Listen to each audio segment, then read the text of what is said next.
GT Holidays, South India's #1 travel brand. You know you are special when you're with GT Holidays. Chennai Silk Saree Sale. Latest collections at unbelievable prices. Up to 50% offer or branded gifts. Srinagar, Velachery, Cropate and Thiruvallur. Adisya. அதிசயங்களின் ஆரம்பம். அதிசயா அதிசயம் நடக்கும் நிச்சயமா. தமிழ் சினிமாவில் ஒரு படம் நல்லா ஓடிடுச்சுன்னா அந்த படத்தோட சீக்குவல் எடுக்கன்னு சொல்லிட்டு முதல்ல எடுத்து அந்த படத்தோட இம்ப்ரெஷனை ஒட்டு மொத்தமாக காலி பண்ணுற காலங்காலமாக தமிழ் சினிமா நடந்துகிட்டே இருக்குங்க.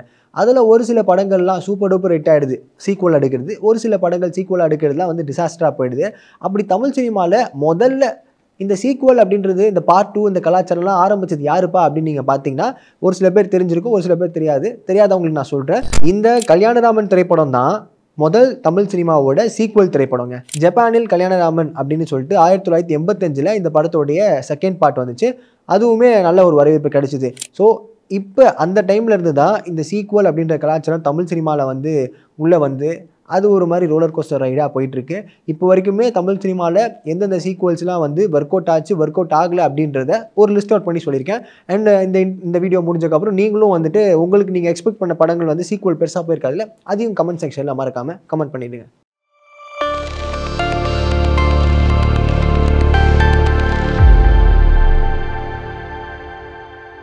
ஸோ நம்ம லிஸ்ட்டில் இருக்க முதல் படம், அந்த படத்தோடைய சீக்குவலுக்கு நம்ம மட்டும் இல்லை எல்லாருமே ரொம்ப எக்ஸ்பெக்ட் பண்ணியிருந்தாங்க. ஏன்னா அந்த படத்தோடைய ஃபர்ஸ்ட் பார்ட் வேறு லெவல் ஹிட்டுங்க. இந்தியன் 1 படம். இந்தியன் 1 படம் 1996 சங்கரோட இயக்கத்தில், சுஜாதா அவங்க ரைட்டிங், ஏஆர் ரஹ்மான் அவங்க இசையில், கமலஹாசன் எவ்வளோ பெரிய ஆள், இவங்க எல்லாம் ஒட்டு மொத்தமாக சேர்ந்து இந்த படத்தை வந்து செதுக்குன்னு செதுக்கியாச்சு.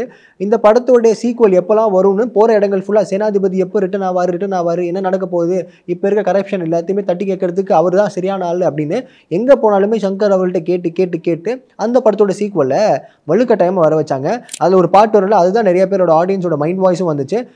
தாத்தா வராரு கதரை விட போறாரு அப்படின்னு. படம் பார்க்கும்போது நம்ம தான் அங்கே கதறிட்டு இருந்தோம் லிட்டரலாக. ஒரு பக்கம் பார்த்தா அப்போவே வந்து சேனாதிபதி வந்து ஃபர்ஸ்ட் பார்ட்லேயே ரொம்ப வயசானவனாக இருக்காரு. இப்போ இதில் வந்து இன்னும் ரொம்ப எக்ஸ்ட்ரீம் வயசாக இருக்குது. எப்படி வந்து சண்டை போடுறாரு, அந்த வர்ம காலம் மூலயமா வந்து அவருடைய பாயிண்ட்ஸில் ஆக்டிவேட் பண்ணி திடீர்னு 6 பேக் வர வைக்கிறாரு. ஏதோ மாடிஃபைடான ஒரு இதெல்லாம் வெஹிக்கிள்ஸ்லாம் வந்து ஹேண்டில் பண்ணுறாரு. எப்படி இது, என்ன கதை இது அப்படின்னு நம்மளையே திகைக்க வைக்கிற மாதிரி அந்த ஒரு சில சம்பவங்கள்லாம் பார்த்தோன்னே இந்தியன் 2 பார்த்து நிறைய பேர் டிசப்பாயிண்ட் ஆனாங்க. அண்ட் இந்தியன் 3 வேறு லோடிங்.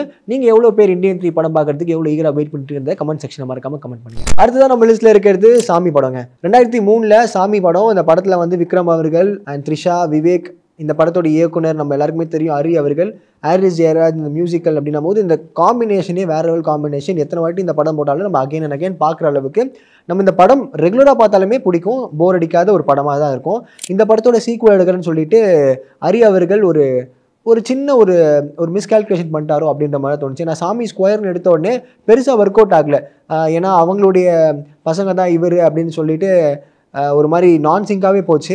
இங்கே வந்து ஐஸ்வர்யா ராஜேஷ், கீர்த்தி சுரேஷ் அண்ட் பாபி சிம்மா இவங்க நடிக்கும் போது என்னடா கனெக்டே ஆகலை, சாமி ஸ்கொயர்னு வச்சிருக்கு. இது பேசாமல் வேறு ஏதாவது ஒரு போலீஸ் ஸ்டோரி, ஒரு அந்த காப் ஸ்டோரியில் வந்து விக்ரம் அவர்கள் நடிக்க வச்சிருக்கலாமே. ஒருவேளை அந்த சிங்கம் 2 இதெல்லாம் ஒர்க் அவுட் ஆன உடனே சாமியை வந்து சாமி ஸ்கொயர்னு போட்டு மக்களுக்கு கொடுத்துருவோம், மக்கள் என்ஜாய் பண்ணுவாங்க அப்படின்னு நினச்சி எடுக்கப்பட்ட இந்த படம் பெருசாக போகவே இல்லை. ஸோ அடுத்ததான் நம்ம லிஸ்ட்டில் இருக்கிறது ஜித்தன் திரைப்படம். இந்த படம் 2005 வெளிவந்தது. இந்த படத்தை நம்ம வந்து மறக்கவே மாட்டோம். ஏன்னா ஒரு சிலை கிடைக்குது, அந்த சிலைனால ஒருத்தர் வந்து இன்விசிபிள் ஆகிற ஒரு பவர்லாம் கிடைக்கும் போது வந்து யார் தான் அந்த மாதிரி ஒரு மொமெண்ட்டை மிஸ் பண்ணுவாங்க. அந்த மாதிரி ஒரு ஃபேண்டஸியான ஒரு படத்தை வந்து நம்ம ரொம்ப என்ஜாய் பண்ணுவோம். இப்போலாம் அதை வந்து நிறைய OTT பிளாட்ஃபார்ம்ஸ் நிறைய பார்த்து திகட்டினாலுமே அந்த டைமில் நம்மளுக்கு இந்த மாதிரி ஒரு ஸ்டோரி, இந்த மாதிரி ஒரு கான்செப்டே புதுசாக தான் இருந்துச்சு. இந்த படத்தை வந்து வின்சென்ட் செல்வா அவர்கள் இயக்குனார். பிரியமுடன் யூத் இந்த படத்தோட இயக்குனர் தான். ஜித்தன் ரமேஷ் அவர்களுக்கு ஒரு பெரிய ஒரு கரியரை உருவாக்குனதே வந்து இந்த படம் மூலியமாக தான். இப்போ வரைக்குமே அவருடைய பேர் வந்து ஜித்தன் அப்படின்னு வந்து அந்த பேரோடைய ட்ராவலர் அளவுக்கு இவருடைய கரியரில் முக்கியமான படம். சரி, இந்த படத்தோட சீக்குவல்னு சொல்லும் போது ஏதாவது எஃபர்ட் போட்டு ஓகே ஜித்தன்னு பேர்லாம் ஆட் பண்ணியிருக்காரு, ஜித்தன் 2ல் வந்து ஏதாவது ஒரு சம்பவம் இருக்கும் அப்படின்னு நினச்சா இந்த படத்தோடைய ஒட்டுமொத்த ரெஸ்பெக்டையுமே உடைக்கிற மாதிரி தான் ஜித்தன் 2 இருந்துச்சுன்னே சொல்லலாம். 2016 அந்த படம் வந்துச்சு. ராகுல் பரமாம்சா அப்படின்ற ஒருத்தர் தான் இந்த படத்தை வந்து இயக்கியிருக்காரு. ரிட்டன் பை வின்சென்ட் செல்வா அவர்கள். அவருடைய கொஞ்சம் சப்போர்ட் மூலியமாக தான் இந்த படம் வந்துச்சு. ஜித்தன் ரமேஷ் அவர்கள் நடிக்கிறாங்க, ஸ்ருஷ்டி தாங்கே அண்ட் ஒரு சில பேர் இந்த காமெடியன்ஸ் எல்லாம் போட்டு இந்த படத்தை வந்து பேக் பண்ணி கொடுத்தாங்க. ஆனால் படம் பார்க்கும்போது வந்து அதோட கிராஃபிக்ஸாக இருக்கட்டும், அதோட லைனாக இருக்கட்டும், பிளாட்டாக இருக்கட்டும், எதுவுமே வந்து ஒட்டுற மாதிரி இல்லை. நம்ம வந்து ஃபர்ஸ்ட் பார்ட்டில் பார்க்கும்போது வந்து அந்த பூஜா அந்த லவ் எமோஷன்ஸாக இருக்கணும், லாஸ்ட்டில் வந்துட்டு அந்த துப்பட்டாவை போடுமான்னு சொல்லிட்டு தான் ஷூட்டே பண்ணுவாங்க. அதுலேருந்து தான் கதையை இங்கே ஆரம்பிக்கும். அதை பார்க்கும்போது வந்து நிறைய ட்ரோல் பண்ணுற மெட்டீரியலாக தான் ஆச்சு. எவ்வளோ பெரிய ஒரு நல்ல ஃபிலிமை வந்து நீங்களே கெடுத்துட்டீங்களேப்பா அப்படின்ற மாதிரி நிறைய கமெண்ட்ஸ் வந்துச்சு. நீங்கள் ஜித்தன் 2 படத்தை ஜித்தன் 1 பார்த்த மாதிரி பொறுமையாக நிதானமாக பார்த்தீங்களா, இல்லை அப்படி ஒரு படம் வந்து உங்களுக்கு தெரியலையா அப்படின்றத கமெண்ட் செக்ஷனில் மறக்காமல் கமெண்ட் பண்ணிவிடுங்க. அடுத்ததாக நம்ம லிஸ்ட்டில் இருக்கிறது சந்திரமுகி படம் தான். ஏன்டா இந்த படத்தோட சீக்குவல் எடுத்தாங்க அப்படின்றது இந்த படம் பார்க்கும்போது நம்மளுக்கே தெரிய வந்துச்சு. அந்த படத்தோட சீக்குவல் வந்து பி வாசு அவர்கள் யோசிச்சு அதை பண்ணலான்னு சொல்லி ரஜினி சார்கிட்ட சொல்லும் போது ரஜினி சார் வந்து இந்த படம் வேண்டாம், அது ஒரு கல்ட்டு ஃபிலிமு, அதை தொட வேண்டாம் அப்படின்ற மாதிரி சொன்னாங்க. அது அப்போ புரியல.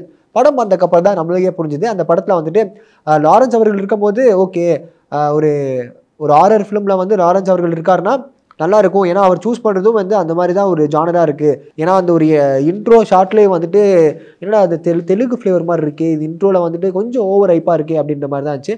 மகிமா நம்பியார், அதுக்கப்புறம் வந்துட்டு லக்ஷ்மி மேனன், இவங்க எல்லாமே இந்த படத்தில் நடிச்சிருந்தாங்க. அதில் ஒரு சீன் இருக்குங்க, கோலம்லாம் போட்டுருவாங்க, கோலத்து நடுவில் வந்துட்டு மகிமா நம்பியார் இருப்பாங்க. அவங்கள அப்படி தூக்கி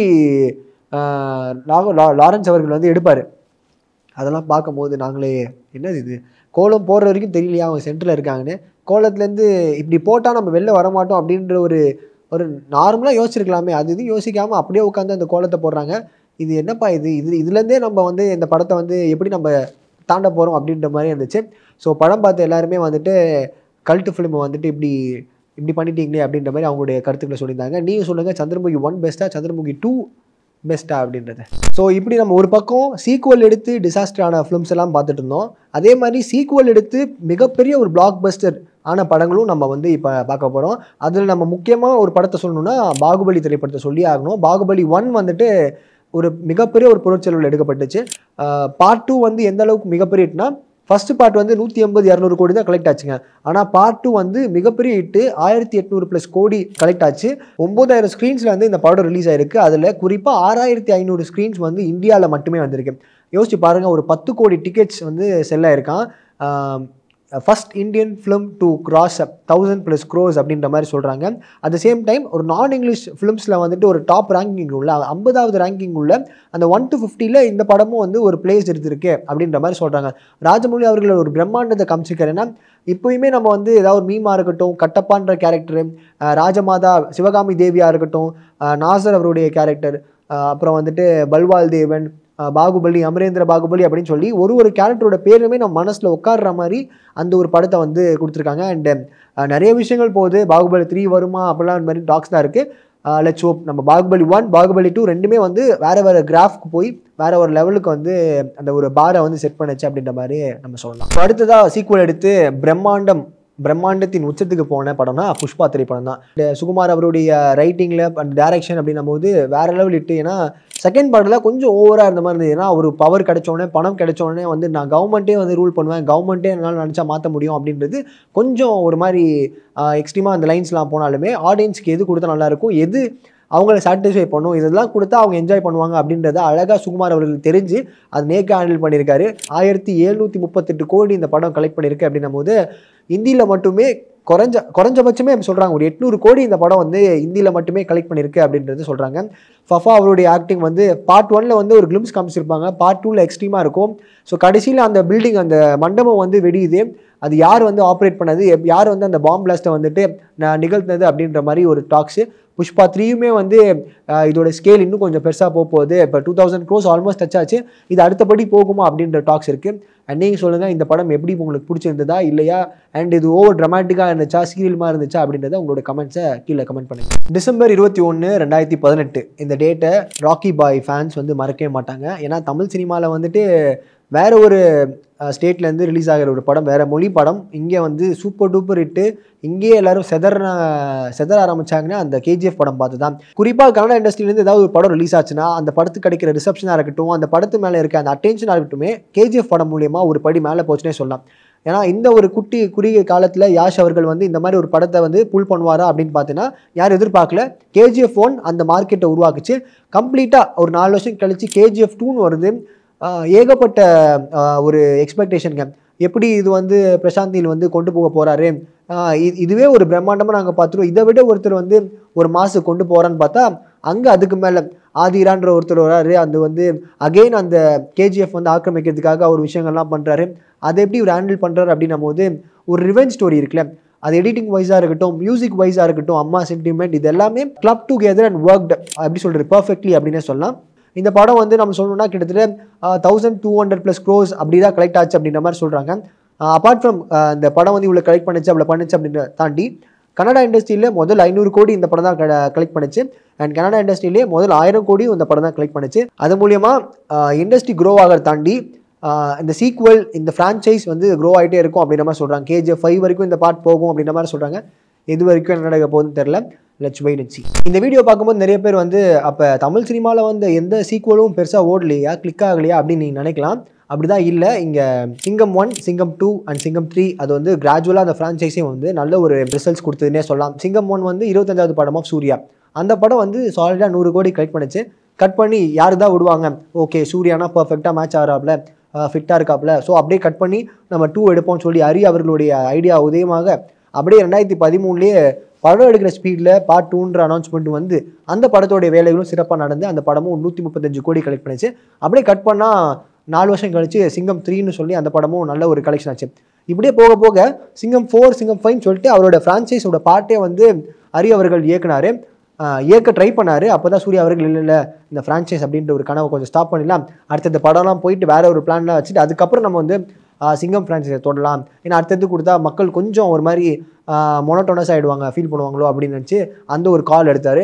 அங்கே தான் வந்து கொஞ்சம் மிஸ் ஆகி அந்த சாமி ஸ்கொயர்லாம் போயிருப்பாருன்னு நான் நினைக்கிறேன். ஒரு சீக்குவலில் தமிழ் சினிமாவில் ஒரு நல்ல ஒரு ரிமார்க்கபிள் பொசிஷன் கிடைச்சதுன்னா அது சிங்கம் 2 அப்படின்ற மாதிரியே நம்ம சொல்லலாம். அடுத்து தமிழ் சினிமாவில் ஒரு காமெடி ஹாரர் ஃபிலிமாக வந்து காஞ்சனா வந்து ஒரு பெரிய ஒரு ரெவல்யூஷனை கிரியேட் பண்ணிச்சுன்னே சொல்லலாம். முனி திரைப்படம் வந்துச்சு 2007. ஒரு விசுவாசமாக இருக்க ஒரு நபர், அவங்களுடைய மகளும் அவருமே வந்து இறந்துடுறாங்க. அவரோட ஆவி வந்து லாரன்ஸ் மேலே போடுது, அவர் அப்படியே பழி வாங்குறாரு அப்படின்னும் போது வேற லெவலான ஒரு காம்பினேஷன். அது பார்க்கும் போதே வந்து நம்மளுக்கே வந்து இப்படி இல்லாமல் வந்து பேய்க்கெலாம் சிம்பத்தி காமிச்சு அவங்க உடம்புல பூர வச்சு அந்த பழி வாங்குறவன் அப்படிலாம் நடக்குமா அப்படின்ற மாதிரி தான் இருந்துச்சு. கட் பண்ணி பார்த்தா இதே ஸ்டோரி லைன் வேறு வேர்ஷனில் மாடிஃபை பண்ணி பார்ட் 2, பார்ட் 3 அப்படின்ற மாதிரி போயிட்டுருக்கு. இப்போ காஞ்சனா அந்த படத்துடைய பார்ட் 4மே வந்து அந்த ஷூட்டிங் ப்ராசஸ்லாம் போயிட்டுருக்கு.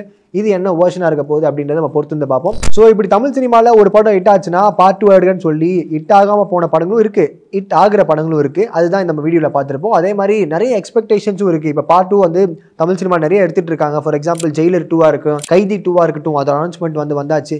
ஷூட்டிங் வந்து இனிமேல் நடக்க போகுது. காந்தாரா 2 வந்து ரிலீஸ் ஆக போகுது. அதுக்கப்புறம் புதுப்பேட்டை 2 அனௌன்ஸ்மெண்ட் இருக்குது, 1001 அனௌன்ஸ்மெண்ட் இருக்குது. ஸோ வடச்சென்னை வந்து எங்கே போனாலுமே வந்து வெற்றிமாறன் அவர்களை வந்து தொடர்ந்து கேட்டு டார்ச்சர் பண்ணுற படமாக இருக்குது. இப்படி நிறைய படங்களோட எக்ஸ்பெக்டேஷன்ஸ் இருக்குது. அண்ட் நீங்கள் எந்த படத்தோட சீக்வலுக்கு ரொம்ப ஈகராக வெயிட் பண்ணிட்டு இருக்கீங்க அப்படின்றத கமெண்ட் செக்ஷனில் மறக்காமல் கமெண்ட் பண்ணுங்கள். இதே மாதிரி நிறைய வீடியோஸ் வந்து பார்க்கணும்னா SS மியூசிக் சேனலை சப்ஸ்கிரைப் பண்ணிக்கோங்க. Until then உங்களது விடைபெறுவது உங்கள் Sukumaran. Thank you. GT Holidays, South India's #1 travel brand. You know you are special when you're with GT Holidays. Chennai Silks Saari Sale. Latest collections at unbelievable prices. Up to 50% offer or branded gifts. Srinagar, Velachery, Cropate and Thiruvallur. அதிசயங்களின் ஆரம்பம். அதிசயம் நடக்கும் நிச்சயமா.